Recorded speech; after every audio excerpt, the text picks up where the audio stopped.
like to welcome Dr. Ida to come on stage for her presentation, please. Thank you, ma'am.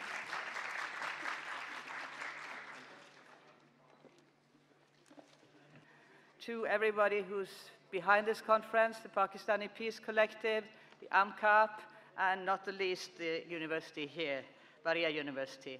It's an honor to be here among you all, and I look very much forward to the deliberations going on, because it's certainly exciting times for this country. My husband is also here with me, and we wrote a book in 2010 called Pakistan in the Middle of the World, unfortunately in our own language, which is Norwegian. But today, there's a proof that Pakistan finds itself in the middle of the world, in the sense that to the west, we have some promising signs now of peace negotiations in Afghanistan, but to the east, there are some less promising signs for the moment, and I hope that those can be solved by both responsible politicians and responsible journalists. We live in an era now of overheating, which is a concept that I borrowed from my dear friend, social anthropologist Thomas Eriksson. And the ingredients of that overheating is the emergence again and again of new conflicts and sometimes the cessation of others.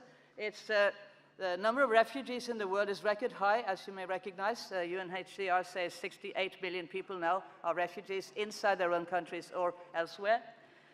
Climate change has reached a level which is very close to the tipping point, and climate change in itself requires unity in nations and among nations, maybe a peril that has been underestimated in the press in too many countries and in the media itself.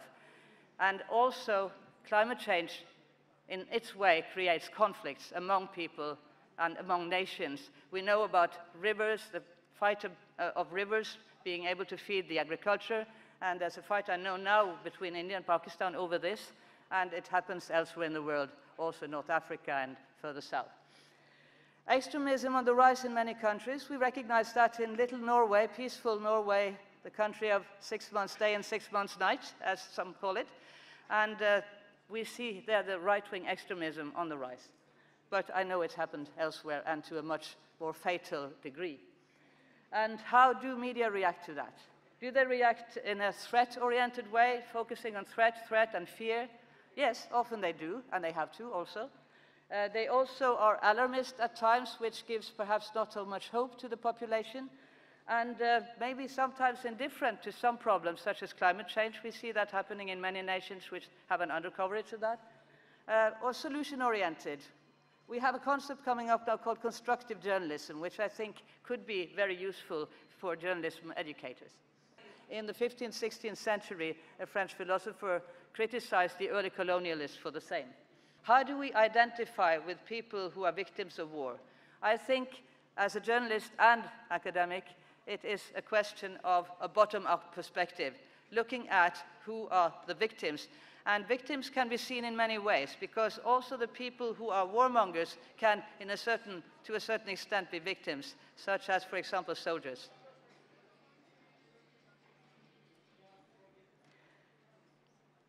I also want to mention my favorite Bob Dylan here, because also your president mentioned the Vietnam War. A very early critique of the Vietnam War was Bob Dylan, who is a very famous singer even today, and also a poet and a writer, because he wrote a song already in 1962, where very few people knew that the US were involved in Vietnam, and it was about a soldier coming home from the war, badly wounded. And in the final verse, it's like this: I thought when I was there, what am I doing here? And then he wrote, what scared me most was when the enemy came close, I could see that his face looked just like mine. I think there is some wisdom to this small poetry here. His face looked just like mine. I mean, when you come to ordinary soldiers, they're also victims of the non-peace of this world. Then I think an important advice is also to see humanity in war situations. Iraq has already been mentioned, and I want to put your attention to a special photo here, because within war there is humanity.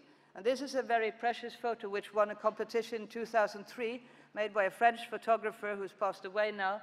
But what he shows here is a father who is victim of this war. He's a captive of the Americans, and he sits behind barbed wire, but some soldier lets him see his son and comfort his son in this very miserable condition.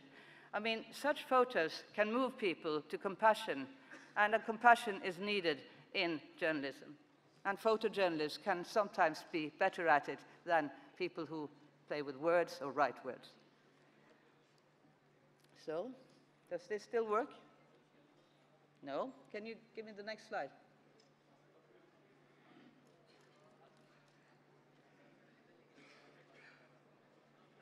Please, it doesn't move. Can you give me the next slide from there?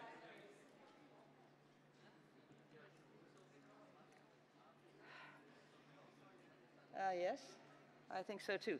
Well, the next slide shows the statistics of how many American soldiers have committed suicide in the last years. And these are veterans from wars that they were out to fight, some out of poverty because of the recruitment of soldiers is of poor people, and some out of many military motives. The statistics today show that 22 veterans commit suicide every day in the United States. This is statistics emerging from Pentagon itself. And yes, it would be nice to see them. Can I borrow the laptop here because my manuscript is on it? You bring it up then. So one of my advice, the next advice after the advice of looking at victims elsewhere, not only the victims in the states that are the victims of war, because the people who perform war, they also live in a traumatized way with it. The next slide is about do not forget the women perspective. Oh, it's there, fine. So historically, as you know, and as Simone de Beauvoir wrote, a woman is labeled the other and a man as the norm. In a war situation, women are mainly civilians, more than men, although there are also women soldiers. And women are then replacing men in factories and elsewhere, as was shown in the First and Second World War. Extremists, we know, and we know from our own homegrown white, racist, right-wing extremist racist who committed the murder of 77 people in 2011, that he targeted not only Muslims, not only multiculturalism, not only the Social Democrats, but also women. Hatred of women was one of his driving forces. So extremism do not really like women to come forward. I am a critic of many of the Nobel Peace Prizes being given by the Norwegian government, not the government, sorry, the Nobel Committee. But I am not critical of the Peace Prize given last year, which was given to Denis Mukwege and Nadia from Kurdistan, who is one of the victims of war, a terrible ordeal she had to go through. This peace award was given to these two for their emphasis on how women are targeted in war situations, how they are brutalized, how they are sexually abused, etc. And this is an aspect of war that journalists should not be allowed to forget. Next slide, yes. Next slide. Next slide, please. Next slide. Okay, we skipped one, I think. Yeah, a very important point, I think, as an advice to people who want to pursue peace and also to enlighten an audience is don't forget context. Context is of vital importance. One of my, I wouldn't say favorite example, but a very vital example is the issue of Monsanto. Monsanto is supposed to be producing agricultural aids for people across the world, and they are a billionaire company. Some of us who are old enough, we remember that Monsanto produced the Agent Orange, which killed people in Vietnam, which polluted the environment to relieve the trees of their leaves so that they could find the guerrillas in Vietnam. But what I've seen with my own eyes is how the children of the third generation of gene modification, in a bad way, of people who were hurt by Monsanto are now disabled. So this is a poison that will affect generations to come also in Vietnam.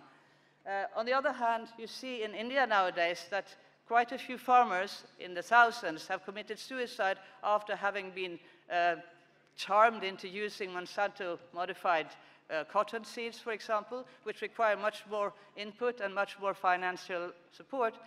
And these connections are rarely made in media, but I think for journalism it's vital to also recognize that there are connections between chemical producers, between agricultural producers and war, and also between that and waves of suicide among poor farmers. Next slide. Next slide.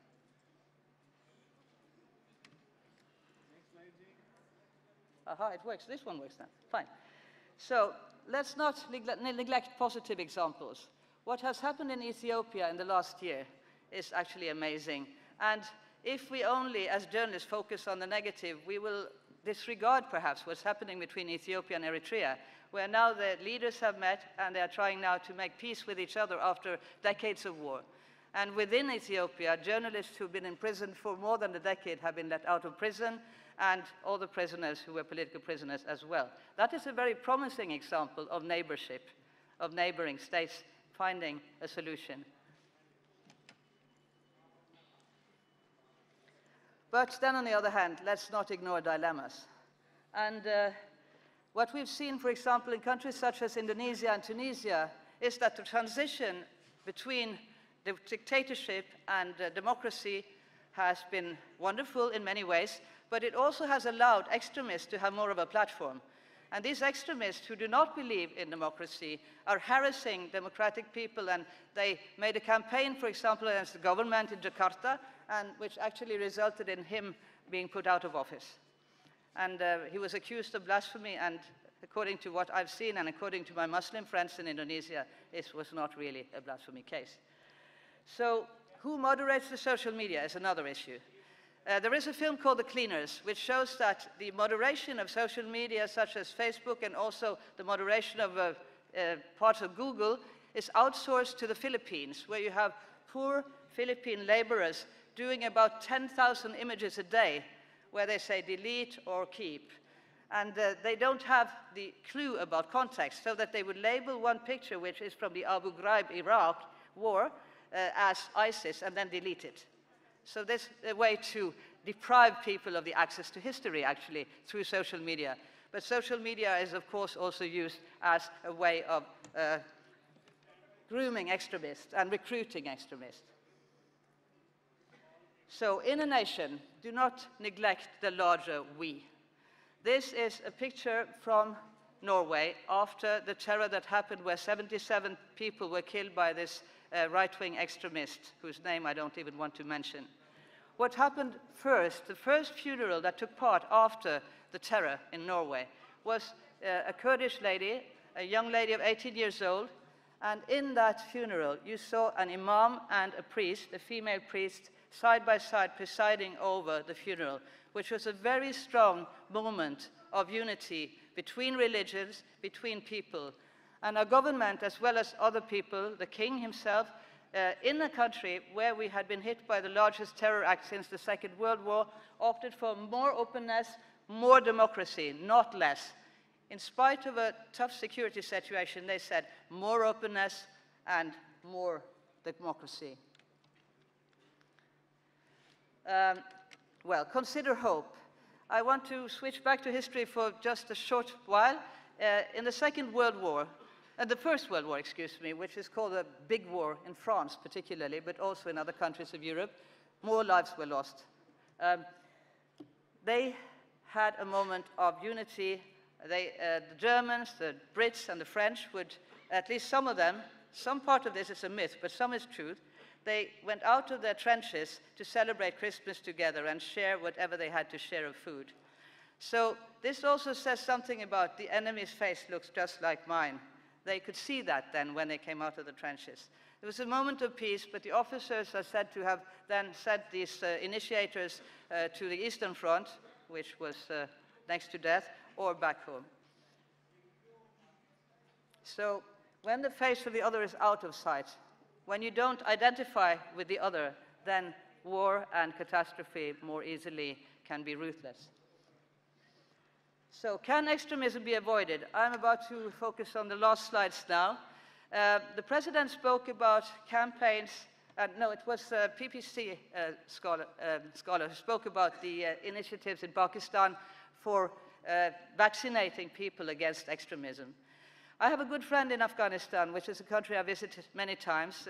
His name is Dr. Sami Hamed. He's a medical doctor, but he's also a poet and a playwright and a multi-artist. He has now an initiative where he is running a lot of people, poets and teachers, in schools to vaccinate the kids, the children, against extremism, which I think has a chance of success and at least represents a ray of hope. My very last slide is from this country, and it's from a moment which we witnessed ourselves a bit later, the large earthquake in 2005. The picture you see on the screen here is made by a Norwegian photographer. It was the photo of the year in Norwegian's competition. And what it shows is Balakot, which was very near to the epicenter of the earthquake. And what it shows is that in spite of the town being in ruins, you see two barbers setting up shop again. And what this tells me is the resilience of Pakistan and the Pakistani people. It's a symbol for me of the strength in survival, in the strength in let's survive and let's go on living, in spite of catastrophe. Thank you very much. Dr. Lynch, I will leave it to you to talk about your experiences of peace journalism, both as a practitioner as well as an academic. Where do you think the fault lines lie, and what is it that we need to learn from when we are applying peace journalism into our own universities in Pakistan? Dr. Lynch, I'll leave it to you. Sir. Well, thank you very much. Yes, I have been working with these ideas of peace journalism for a long time in various different capacities, and one of the strands of that work, I should say, has been in journalist training. Now, what I think, probably focus on is what I call the peace journalism paradox. You see, peace journalism is a set of policy responses to a very well-known academic article published over 50 years ago now, called The Structure of Foreign News.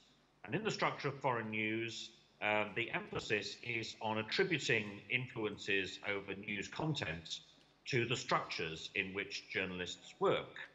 And it was a study based chiefly on the output of daily newspapers. So if you're a daily newspaper, it's common sense that what you're looking for is a story with a definite beginning, middle, and end that takes place in the interval between deadlines, that is to say, the previous 24 hours. So the problem with that is that it leads to a presentation of conflicts as a series of perhaps disconnected events, often violent events, without sufficient focus on the process that leads up to them. And what that means is that it doesn't give us enough of a clue about the potential to divert that process away from the path of violence and reduce its incidence. So if these characteristics of news about conflict arise chiefly from the structures within which journalism is practiced, then there's a paradox here. Because with peace journalism, what we've done generally is we've presented these ideas to journalists in such settings as training courses, where the individual journalist is expected to then go back to the office at the end of the training and implement the ideas that they've heard about, even though they're re-entering the same structures which gave rise to the pattern in the first place. So in the words of one of my colleagues in the peace journalism training world from some time ago now, a woman called Fiona Lloyd, the risk is that you are setting up cycles of empowerment and disempowerment. So really the strategic question for anyone who wants to set out to build peace journalism ideas into a program of journalist education is how to overcome that danger of lapsing back into a sense of disempowerment. Now, the part of the answer, of course, is to change the structures of media, which can be done through regulation, it can be done through public investment, but that's probably beyond the scope of a journalist education program to bring about. So What I think is crucial, certainly, is for journalism education to proceed with the cooperation of media industries. And a part of a journalist's education has to be immersion in a practical situation. That is to say, a real newsroom coming to grips with the exigencies, both the constraints and the affordances that that situation presents, when to implement a form of journalism that gives us a chance to appreciate the potential for peace. So that's one point about the need to build in that practical side to a journalist's education. Of course, as journalists on the panel will be aware, there is scope for the individual journalist to exert agency, to have some influence over the contents of the news they report. So how can that scope be maximised and how can it be expanded? Well, it's expanded with experience, but only if that experience is informed by a critical self-awareness. And that has to be a continuing process. So my other main message is that journalist training or journalist education cannot be conceived as something that comes to an abrupt halt at the end of a university degree, for example, and then never takes place again. It has to be a proposition that continues throughout the career of a journalist in order to foster that necessary degree of critical self-awareness to locate the scope for exerting individual agency and therefore seeking to bring influence to bear to supply cues and opportunities for readers and audiences to consider and value non-violent responses to conflict. And that means that journalism education has to be seen very much as a public trust. It's something that belongs both to everyone and to no one. And therefore it's something which should be seen as a right for journalists. Journalists should be able to access continuing training, not necessarily provided by their employers, but provided as a public good. And with those provisos, I think we can imagine that we can gradually evolve journalism into a form that is more useful and more helpful to populations affected by conflict that want to seek and consider those opportunities to respond with non-violence. Now, I should say in closing that if we do that, there is good reason to suppose that it can make a difference. Usman kindly referred to the research, the global standard research, that my partner Annabelle McGoldrick and I carried out.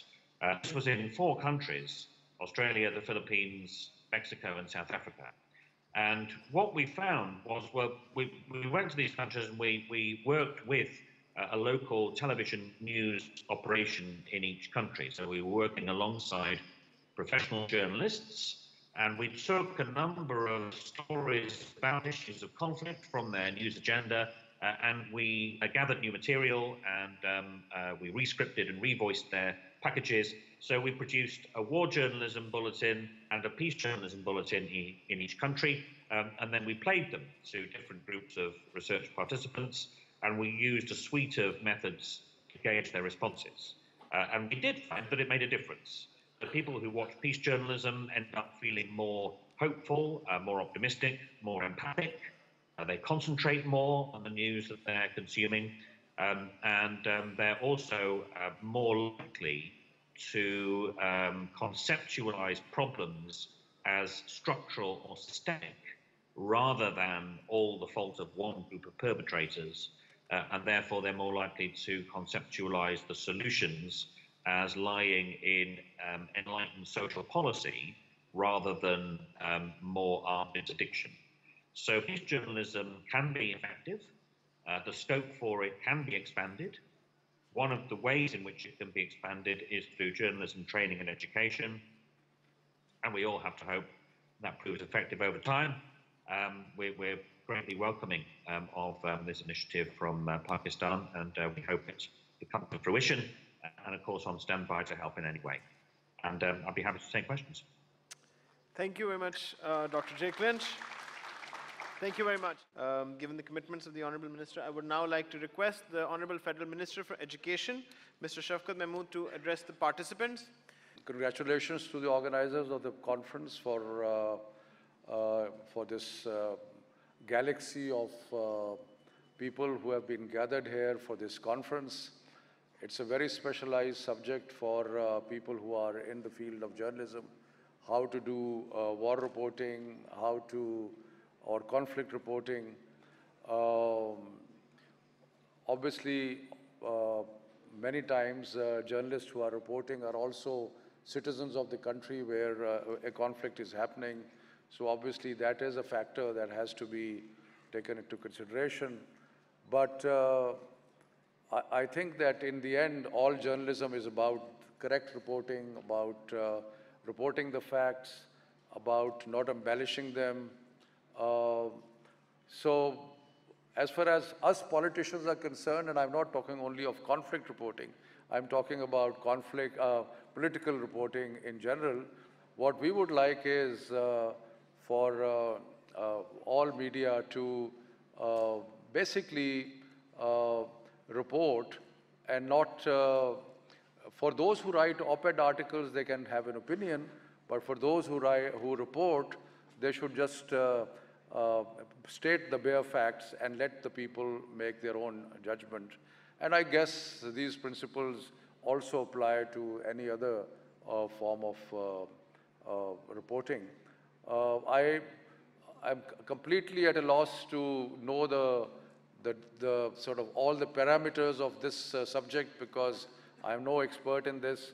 But it's my loss that I will not be hearing the eminent people who are here to speak about this subject. And I can only wish all the organizers of the conference all the best. And it's a special initiative, I believe, and it happens every year, Shabir. Oh, this is the first time. This is going to continue every year. So obviously, and to Bahria University, this is my first visit here. So there are obviously many students of Bahria University over here. I guess many of you would be becoming journalists in the future. So wish you all the best. It's literally a noble profession. It's not just that I'm saying it because it's a cliche, but it is, because often journalists put their life on the line, especially in conflict reporting.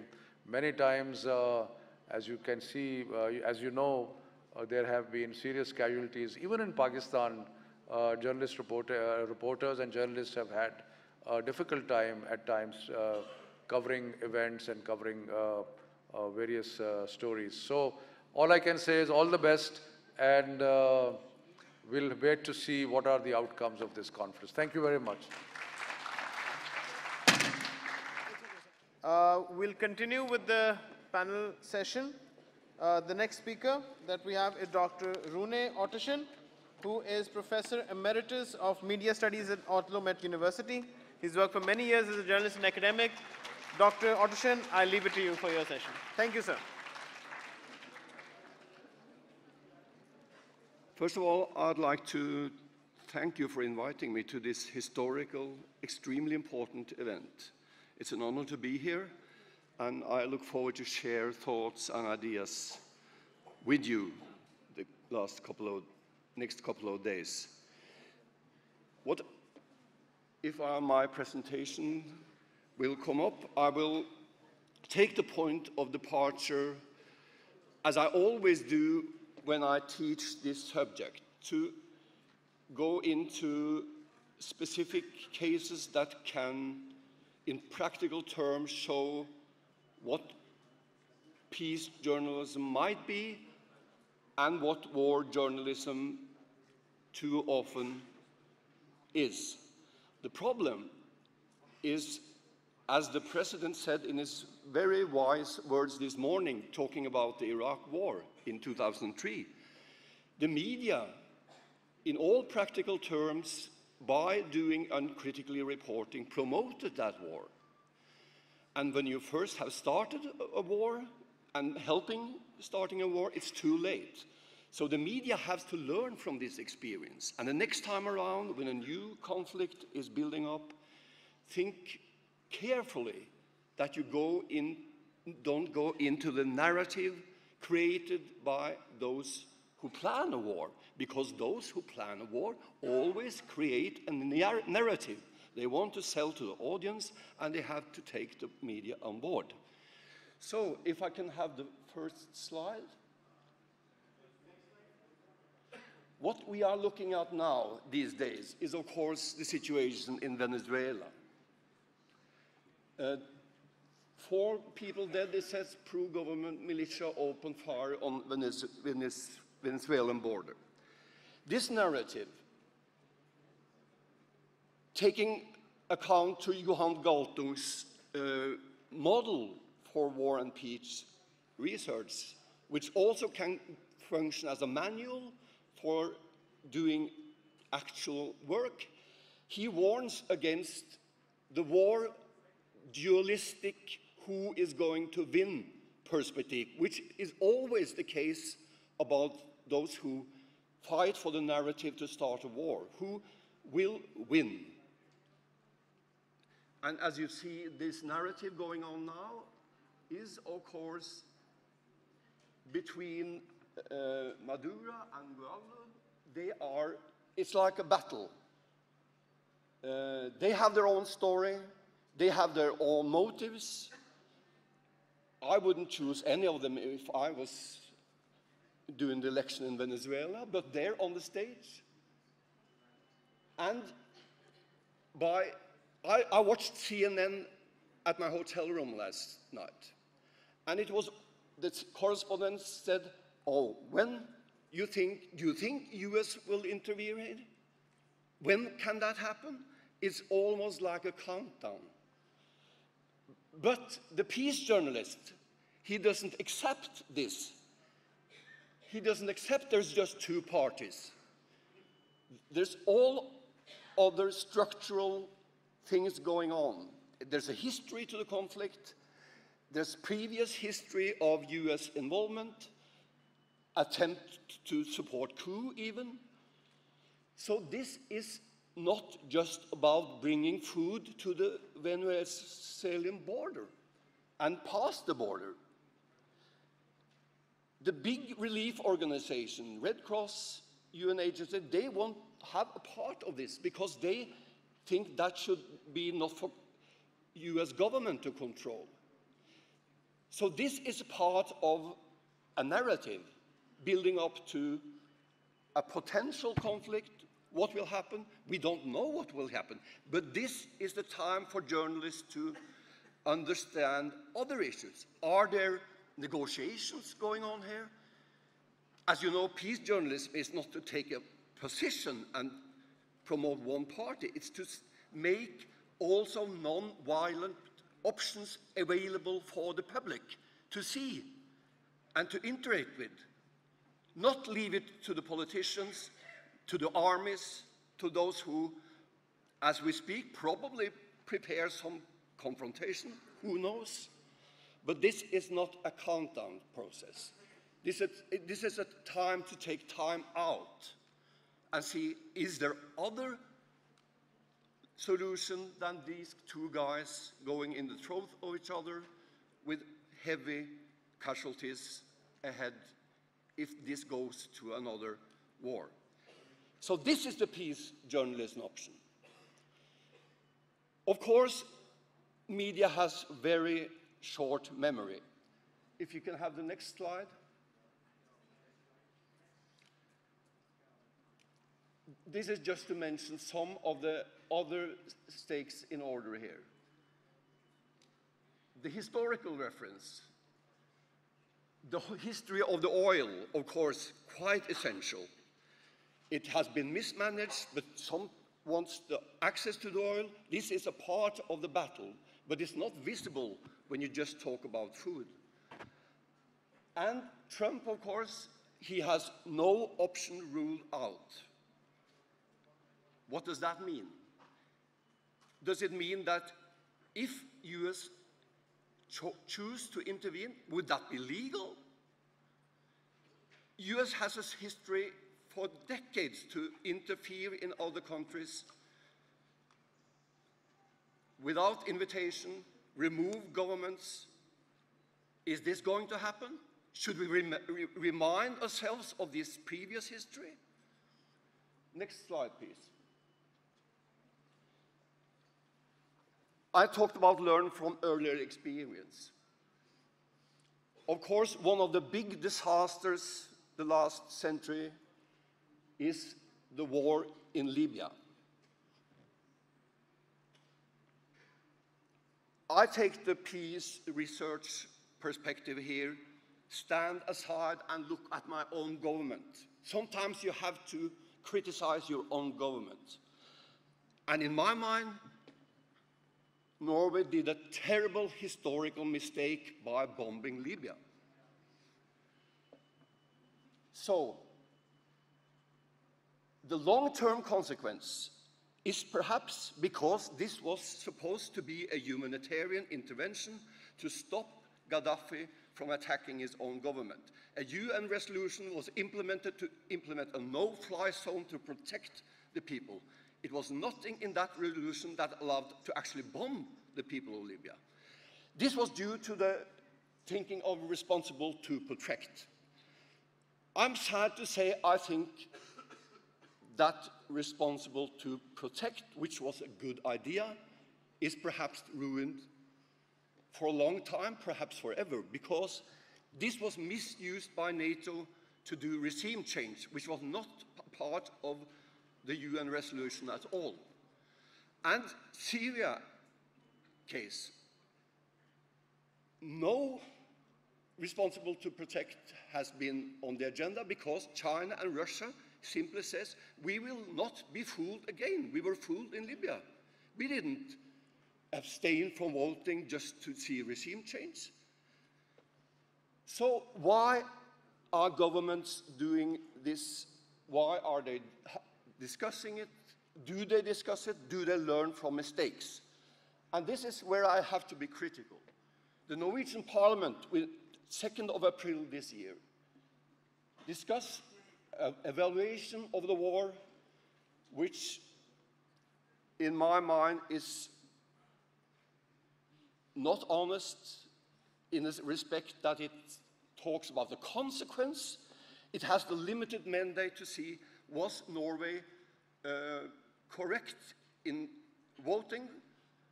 Did it upheld the idea? A very narrow perspective, nothing on the consequence. As a contrast, I think the British Commission has a much more overall view. If you can have the next slide.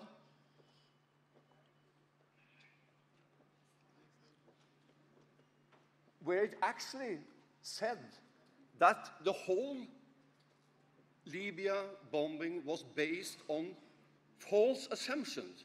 This was the narrative that said that Gaddafi was planning to attack his own people was not founded in reality. And it's quite dramatic to go to war on premises that is basically not true. It also says that this was promoted by propaganda stories. We heard earlier the president talked about the weapons of mass destruction, which supposedly be the reason for going to war in Iraq. Here it was stories about Gaddafi soldiers being equipped with Viagra to rape more efficiently. These kind of stories that was not founded in reality. But it built up a sentiment that is urgent now to avoid a new Rwanda. We can do it now. We must start. And I think my government truly believed this. But the problem, they had no knowledge about Libya. They had no knowledge about the complexity, about the clan society, how fragile the state was, how a well-functioning state could break up in a war, which was exactly what was happening. So the result is, of course, a humanitarian disaster, a lot of innocent people being killed, ethnic cleansing by African people inside Libya. So it didn't stop a problem, it created whole new problems. The next slide, please. So, the Norwegian media, I'm sorry to say, I have been teaching peace journalism for a couple of decades. I have good students. Some of them were covering this thing. The whole media of Norway, except a couple of radical newspapers, supported the bombing. This is the first place ready to bomb. It was buying totally the narrative about Gaddafi being the immediate threat in Benghazi. It openly advocated regime change from the beginning, actually, even if that was not part of the UN mandate. So they were practicing war journalism at its worst. Peace journalism, on the other hand, would have taken a step aside, looking what is the formal, what is the legality, is this war justified in international law, what is happening on the ground, who are getting hit by these bombs. Very little of that did we see, actually. So I plan now, after this Parliament debate in April, who probably, because the Parliament unanimously supported the war, now there's a small opposition, since it's a new Parliament, probably they will just forget it. This is a trauma for the Norwegian people, I think. It will follow us for a long time, but we won't cope it in an honest way. So I plan to make a book with other academics, and we will publish after, because it's our duty to intellectuals to keep these discussions going on, if we are peace researchers, peace journalists. Okay, next slide.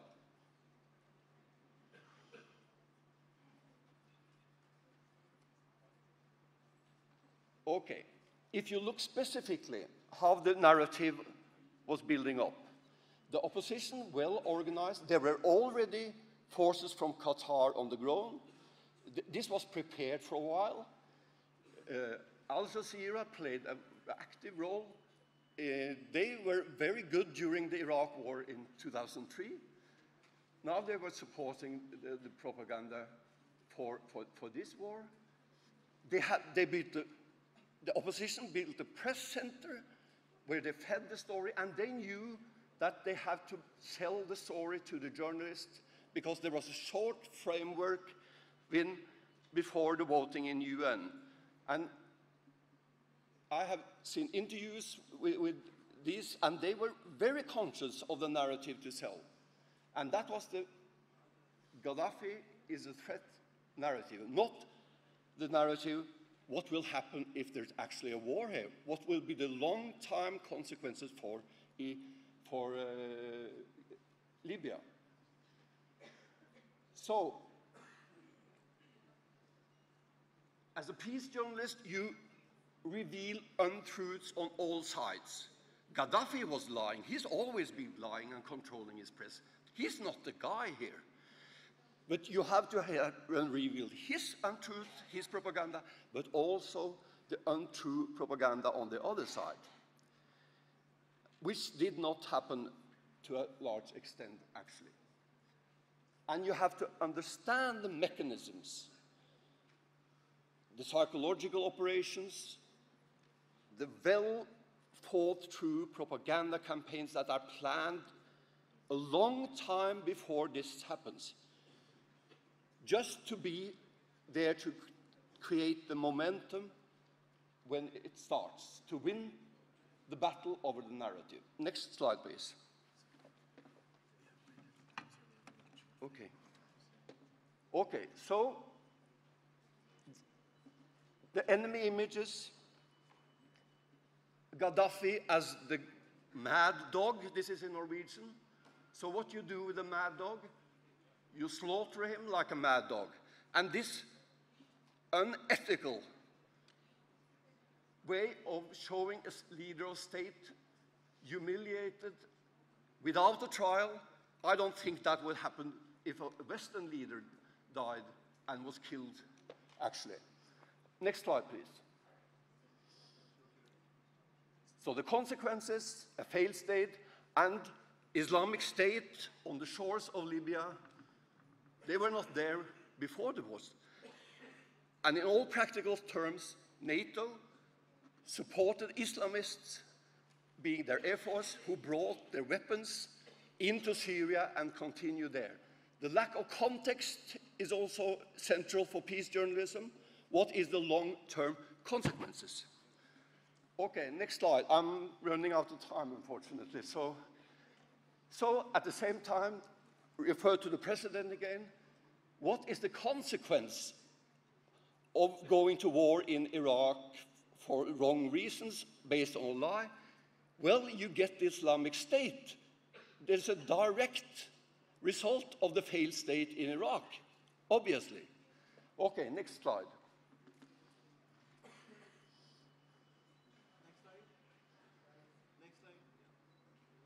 Okay, newspeak is central for politicians. Norwegian politicians do newspeak when they talk about our security policy. We have a policy of not having US bases. Now we have permanently hundreds of American soldiers, but they are rotating 6 months in a row. And that makes Norwegian politicians say, no, there's no change in policy. We are just rotating forces here. It was revealed that NSA, through a very clever investigative journalist, Bård Vormland, that the Norwegian radar system has a special relation to NSA, which makes it central to the drone warfare, which you are all too much familiar with here in Pakistan. We are partly integrated, but the politicians don't want to talk about it in public. This was not supposed to be known because it was in the budgets hidden as like almost a civilian operation. Next slide, please.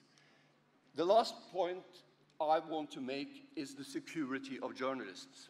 Because without safe, secure journalists, there will be no peace journalism.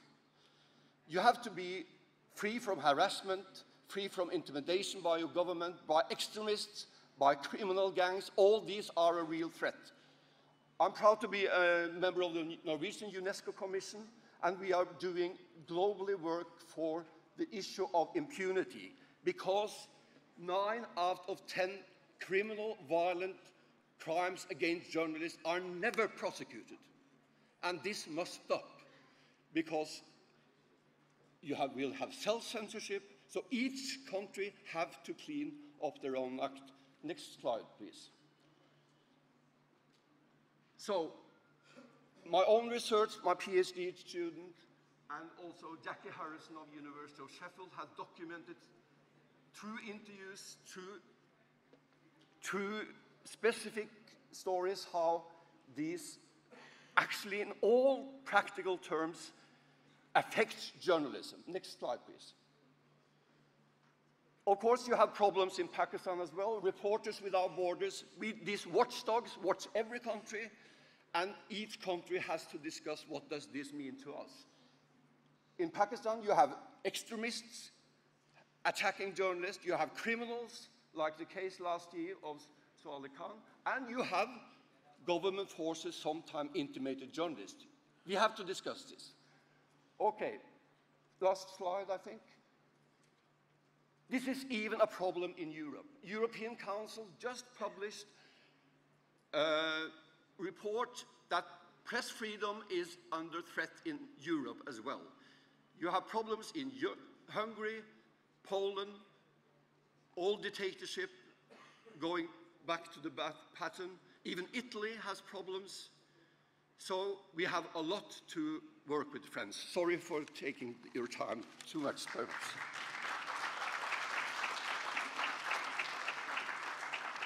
Moving on, we'll have our third panelist, Mr. Owen Bennett-Jones, who is a senior journalist and best-selling author based in the UK, writer of Pakistan, Eye of the Storm.